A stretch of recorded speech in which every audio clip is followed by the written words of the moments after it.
Hello friends, बहुत बहुत स्वागत है आपका इंग्लिश एडवांटेज की ऑनलाइन क्लासेस में। फ्रेंड्स, इस वीडियो में मैं आपको आईबीपीएस बैंक पीओ का जो पेपर हुआ है 16 तारीख को, 16 अक्टूबर को 2016 में, उसका सेंटेंस करेक्शन का मैं सॉल्यूशन यहाँ पर दे रहा हूँ आपको। तो इसके थ्रू आप आपके जो भी परफॉर्मेंस है, आपने जो भी टिक मार्क किए हैं, जो भी आपके आंसर्स हैं, उनको आप मैच कर सकते हैं और टैली कर सकते हैं और पता लगा सकते हैं कि कितने आंसर्स आपके सही हुए हैं। तो ये पूरा मैं आपको एक्सप्लेन भी करूंगा, कॉन्सेप्ट्स भी बताऊंगा इसमें और ट्रिक्स भी बताऊंगा, ताकि आपके मेंस के लिए, आईबीपीएस पीओ मेंस के लिए भी आपकी प्रिपरेशन हो जाए। तो वो भी मैं आपको इसमें बताऊंगा। ये वीडियो हिंदी में है और इसका इंग्लिश वर्जन भी आप देख पाएंगे इंग्लिश की प्लेलिस्ट में जाके, सेंटेंस करेक्शन की। तो चलिए शुरू करते हैं। देखिए, ये है आपका क्वेश्चन नंबर 1। ये शायद 25 से लेके 21 से लेके 30 तक ये क्वेश्चन है आपके पेपर में, जो आईबीपीएस पीओ बैंक पीओ का प्री का जो पेपर है, 21 से लेके 30 तक ये 10 क्वेश्चन हैं सेंटेंस करेक्शन के।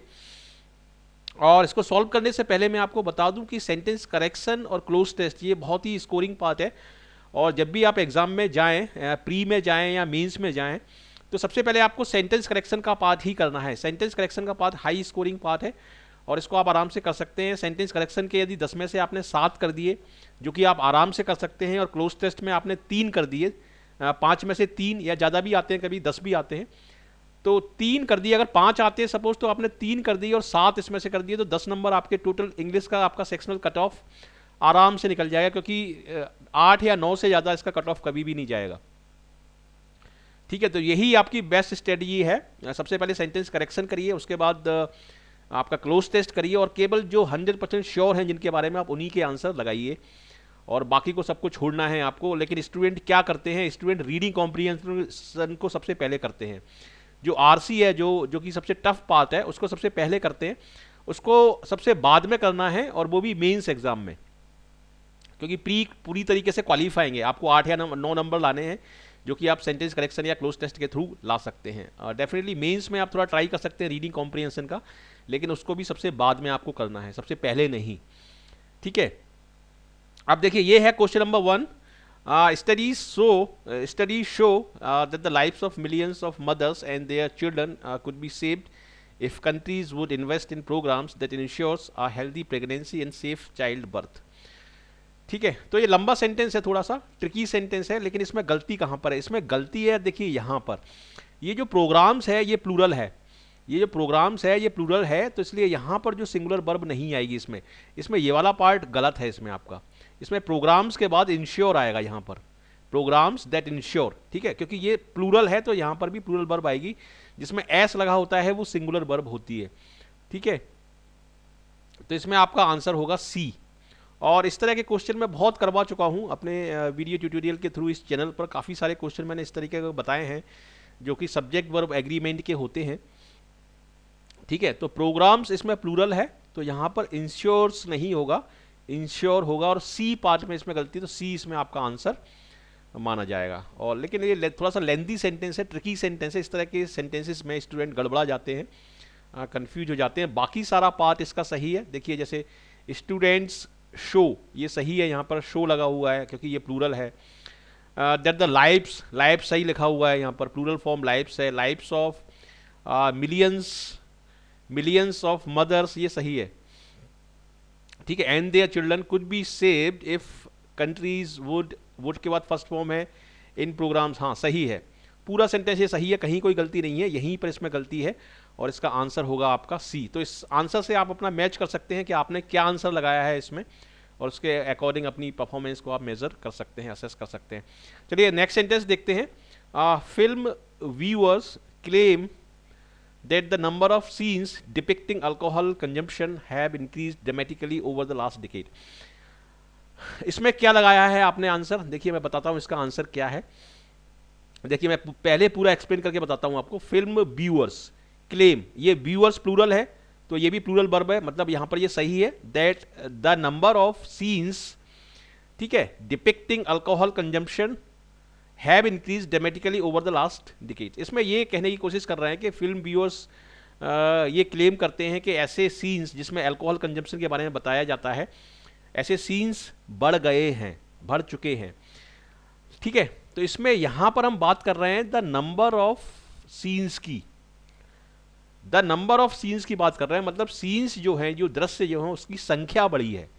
सीन्स, हम ये नहीं कह रहे सेंटेंस में कि सीन्स बड़े हैं, सीन्स की संख्या बड़ी है, मतलब जो सब्जेक्ट है आपका वो द नंबर ऑफ है, ए नंबर ऑफ नहीं है, और द नंबर ऑफ जो है वो होता है सिंगुलर, तो इसलिए यहां पर जो हेल्पिंग वर्ब आएगी वो होगी सिंगुलर, तो इसमें आपका आंसर होगा सी। ठीक है, ये दो फ्रेज हैं, एक होता है ए नंबर ऑफ जिसका मतलब होता है काफी ज्यादा, काफी सारे, और एक होता है द नंबर ऑफ। तो जब हम बोलते हैं द नंबर ऑफ तो इसका मतलब यह है कि हम संख्या की बात कर रहे हैं, सीन्स की बात नहीं कर रहे हैं, और संख्या जो होती है, जो नंबर जो होता है वो हमेशा सिंगुलर होता है, तो इसलिए यहां पर आपका आंसर होगा सी। ये बहुत इंपॉर्टेंट क्वेश्चन है, और ये क्वेश्चन मैंने अपने वीडियो ट्यूटोरियल में सेंटेंस करेक्शन के पार्ट में पहले समझाया था। इस तरह के सेंटेंस बहुत आते हैं एग्जाम में, और ये सारे क्वेश्चन इसमें जितने भी आए हैं आईबीपीएस बैंक पीओ प्री में, ये सारे मेरे वीडियो ट्यूटोरियल में हैं। यदि आप सारे वीडियो ट्यूटोरियल देखते हैं तो इस तरह के क्वेश्चंस आपको 90% क्वेश्चन इसी तरीके के उसमें हैं। देखिए ये एक क्वेश्चन है, 40% of the people alive today have never made a phone call but 30% still have no electricity connections to their homes. इसमें एक्चुअली टू देयर होम्स गलत है, इसमें होना चाहिए या तो इन देयर होम्स या for their homes. In their homes इसमें आइडियली करेक्ट रहेगा, तो इसमें डी इसमें आपका आंसर होगा। ठीक है, 40% of the people already today have never made a phone call but 30% still have no electricity connections in their homes या फॉर देयर होम्स, यहां पर होगा टू इसमें जब आता जब कनेक्शन की जगह यहां पर कनेक्टेड होता, it is connected to my home, connected के बाद इसमें टू आ सकता था, लेकिन यहां पर हम बात कर रहे हैं पोजेशन की, जैसे I have no chair in my home. ठीक है, तो उस तरीके से यहां पर आइडियली सही वर्ड होगा इन, यहां पर सही वर्ड होगा। वैसे फॉर भी एक्सेप्टेबल होगा यहां पर, लेकिन इन यहां पर सही वर्ड होगा, तो यहां पर आपका आंसर होगा डी। ठीक है, चलिए नेक्स्ट देखते हैं। Workers with less personal problems are likely to be more productive in their work. ये एक ऐसा सेंटेंस है जिसमें काफ़ी सारे स्टूडेंट्स कंफ्यूज हुए होंगे, और काफ़ी मतलब 100 में से 90 स्टूडेंट्स ने इसमें नो एरर आंसर लगाया होगा, जो कि पूरी तरीके से गलत है। ठीक है, तो यहां पर देखिए, यहां पर कुछ स्टूडेंट ने इसमें ए आंसर भी लगाया होगा, लेकिन ए आंसर क्यों लगाया होगा मैं बता देता हूं यहां पर, क्योंकि देखिए यहां पर ये कंपैरेटिव डिग्री है मोर, तो यहां पर भी ये कंपैरेटिव डिग्री होनी चाहिए, लेकिन मैं आपको बता दूं कि ये ऑलरेडी कंपैरेटिव डिग्री है। ये है कंपैरेटिव डिग्री लिटिल की, लिटिल, लेस और लीस्ट। ठीक है, तो ये ऑलरेडी कंपैरेटिव डिग्री है, लेकिन गलती क्या है इसमें गलती ये है कि इस वर्ड की जगह आपको लगाना है फ्यू, क्योंकि आप बात कर रहे हैं प्रॉब्लम्स की, और प्रॉब्लम्स है एक काउंटेबल नाउन, तो यहां पर लेस की जगह आप बोलेंगे फ्यूअर। ठीक है, workers with fewer personal problems are likely to be more productive in their works, मतलब ऐसे वर्कर्स, ऐसे एम्प्लॉय जिनके पास कम पर्सनल प्रॉब्लम्स हैं वो ज्यादा प्रोडक्टिव होंगे आपके ऑर्गेनाइजेशन में। ठीक है, तो यहां पर लेस की जगह आएगा यहां पर फ्यूअर, क्योंकि प्रॉब्लम्स काउंटेबल नाउन है, तो इसमें आंसर क्या होगा, लेस को आप फ्यूअर से रिप्लेस करेंगे तो आंसर इसमें ए होगा आपका। ए जो है वो आपका एरोनियस पाथ है, इसलिए ए इसमें आपका आंसर होगा। यदि आपने ए लगाया है तो आपका वो आंसर सही है। और ये पूरा वीडियो ट्यूटोरियल देखने के बाद प्लीज़ मुझे कमेंट करके या व्हाट्सएप के थ्रू आप मुझे ज़रूर बताइएगा कि आपने क्या क्या इसमें आंसर्स लगाए हैं और कितने आंसर्स आपके सही हैं। और जब आपका रिजल्ट आ जाए आईबीपीएस बैंक पीओ प्री का और आप उसको क्वालिफाई कर जाएं तो प्लीज़ मुझे ज़रूर इन्फॉर्म करिए, व्हाट्सएप के थ्रू, ईमेल के थ्रू, कैसे भी आप जरूर इन्फॉर्म करिए मुझे, ताकि मुझे आइडिया लगेगा कितने स्टूडेंट्स का सिलेक्शन हो चुका है आईबीपीएस पीओ प्री में। तो उसके बाद फिर मैं आपको आईबीपीएस पीओ मेंस के लिए गाइड करूंगा, पूरा इंग्लिश का और पूरा डिस्क्रिप्शन जो सेक्शन है उसके लिए पूरा आपको गाइड करूंगा। डिस्क्रिप्शन और रिटन, डिस्क्रिप्शन और मेंस और जीडीपीआई, इन सभी के लिए मैं आपको गाइड करूंगा। तो प्लीज़ मुझे ज़रूर इन्फॉर्म करिए यदि आपका प्री में क्वालिफाई हो जाता है तो अब हम देखते हैं question number 5। They need to set up a good library in the locality has been in the minds of people for some time now. ये तो क्वेश्चन सरल है, काफ़ी सरल है। यहाँ पर इसमें कनेक्टर मिसिंग है। इसमें they need to set up a good library in the locality which has been in the minds of people for some time now. मतलब उनको एक लाइब्रेरी सेटअप करने की जरूरत है ऐसी लोकेलिटी में है जो लोगों के माइंड्स जो लोगों के माइंड में काफ़ी दिनों से है। एक पर्टिकुलर लोकेलिटी है जो लोगों के माइंड में काफ़ी दिनों से है कि वहाँ पर एक लाइब्रेरी सेटअप होना चाहिए। तो यहाँ पर आपको दैट या विच लगाने की जरूरत है, तो इसलिए आपका इसमें आंसर होगा सी। लेकिन कुछ स्टूडेंट इसमें कंफ्यूज हो जाएंगे और वो बोलेंगे कि दैट जो है वो दैट इसका भी तो पार्ट हो सकता है, दैट तो यहाँ भी इन दोनों के बीच में लगा हुआ है ना, दैट जो लगेगा वो इन दोनों के बीच में लगेगा, विच या विच लगेगा तो इन दोनों के बीच में लगेगा। तो हम आंसर किसको माने, बी को माने या सी को माने? ठीक है, a good library in the locality that has been in the minds of people for some time. तो इसमें मेरे हिसाब से आपका आंसर जो होगा वो सी होगा, क्योंकि सी का पार्ट है वो, क्योंकि ये पूरा सेंटेंस कंप्लीट है। देखिए यहां पर they need to set up a good library in the locality. ठीक है, यहां तक ये सेंटेंस पूरा कंप्लीट है। अब यदि मैं सपोज दैट नहीं लगाऊं, दैट क्या है, रिलेटिव प्रोनाउन है। ठीक है, तो दैट को यदि मैं लोकेलिटी के लिए दैट आ रहा है, दैट जो वर्ड आ रहा है वो लोकेलिटी के लिए आ रहा है, तो मैं जो सेकंड लोकेलिटी लगाऊंगा वो कहां पर लगाऊंगा, वो इस सेंटेंस में तो लगाऊंगा, locality has been in the minds of people, ऐसे ही तो बोलूंगा मैं। तो वो जो पार्ट जो सेकंड लोकेलिटी लगेगा जिसकी जगह दैट आया है वो सी में ही लगेगा, बी में नहीं लगेगा, क्योंकि बी में पहले से ही लोकेलिटी लगा हुआ है। तो इसलिए आपका जो आंसर होगा वो सी होगा। ठीक है, सी में वो लगेगा दैट, तो यहां पर आपका आंसर जो होगा वो सी होगा। सी इसमें आपका आंसर है, इसको आप मैच करिए अपने आंसर से। और कोई भी कंफ्यूजन हो, कोई भी डाउट हो, प्लीज मुझे कमेंट में लिख के बताइएगा, मैं आपको उसका जरूर सोल्यूशन दूंगा। अगर यदि आपको मेरे आंसर से कोई प्रॉब्लम हो या मेरे आंसर से आपका आंसर मैच नहीं कर रहा, आपको कोई कंफ्यूजन हो, तो प्लीज मुझे जरूर बताइएगा, मैं जरूर उसका आपको सॉल्यूशन दूंगा। मोस्ट पीपल, देखिए ये कंडीशनल सेंटेंस है, और कंडीशनल सेंटेंसेस के बारे में मैं बहुत डिटेल में अपने वीडियो ट्यूटोरियल में बता चुका हूं।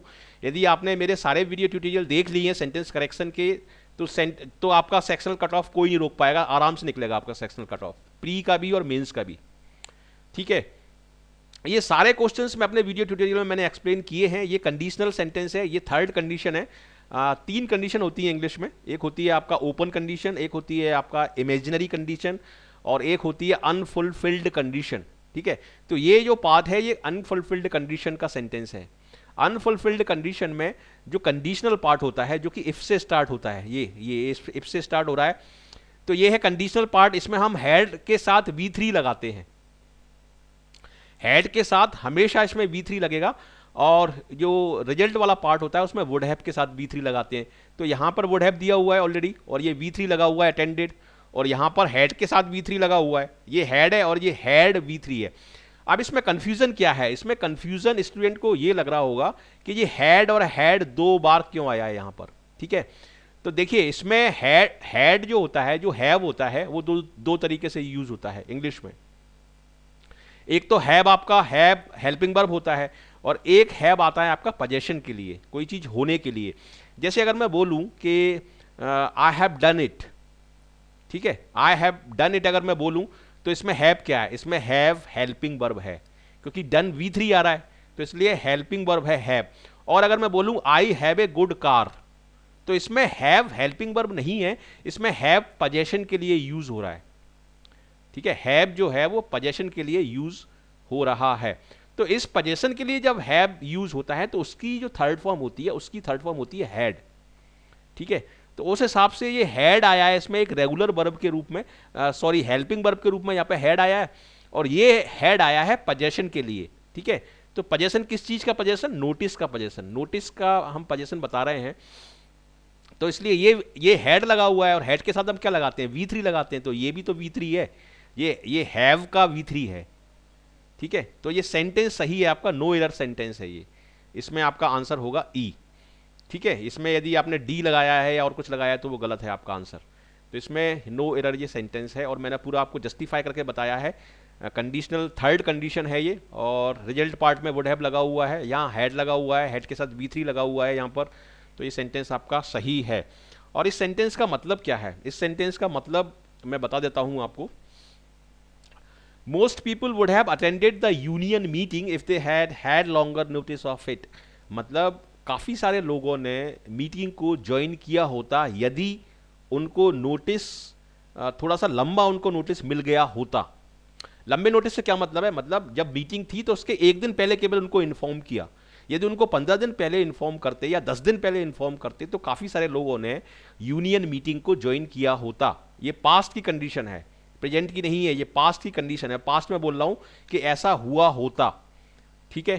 तो ये पास्ट की कंडीशन है, और पास्ट कंडीशन में इसमें हेड जो जो कंडीशन पार्ट होता है उसमें हम हेड के साथ V3 लगाते हैं, और जो रिजल्ट पार्ट होता है उसमें वुड हैव के साथ हम V3 लगाते हैं। तो उस हिसाब से ये सेंटेंस सही है, और इसमें आपका आंसर होगा ई। नेक्स्ट देखते हैं, he took to reading Times for better knowledge of the facts. देखिए, टुक टू एक प्रपोजिशनल फ्रेज है। टुक टू का मतलब होता है किसी चीज को अपनाना या किसी चीज में इन्वॉल्व होना, किसी चीज की शुरुआत करना। ही टुक टू रीडिंग का मतलब है कि उसने रीडिंग को अपनाया, रीडिंग को करना उसने शुरू किया, ठीक है। He took to reading times मतलब उसने टाइम्स ऑफ इंडिया जो न्यूज़पेपर आता है उसको पढ़ना शुरू किया for better knowledge of the facts. तो टुक टू के बाद जो आईएनजी फॉर्म लगा है ये सही है, क्योंकि टुक टू एक प्रपोजिशनल फ्रेज है। आईएनजी फॉर्म इसके साथ सही लगा हुआ है। यहाँ पर गलती ये फैक्ट्स की है, इसमें द फैक्ट्स मैं नहीं बोलूंगा, क्योंकि फैक्ट्स को हम यूज कर रहे हैं इसमें जनरल सेंस में। फैक्ट्स इसमें पर्टिकुलराइज नहीं है, जनरल सेंस की बात कर रहे हैं, इसलिए इसमें आंसर डी होगा। कोई भी आपको कंफ्यूजन हो, कोई भी क्लैरिफिकेशन पूछना हो तो जरूर मुझे कमेंट में लिख के बताइए, मैं आपको उसको क्लैरिफिकेशन दूंगा, ठीक है। इसमें नो एरर आपने अगर लगाया है तो वो गलत है। He took to reading Times for better knowledge of the facts. Facts कौन से फैक्ट्स, कोई स्पेसिफिक फैक्ट्स थोड़ी है, ये तो जनरल फैक्ट की हम बात कर रहे हैं इसमें, ठीक है। We are talking about the facts in the general sense, we are not specifying them, so that is why your answer here will be D. Okay, now let us see the question number 8। 8वां question देखते हैं।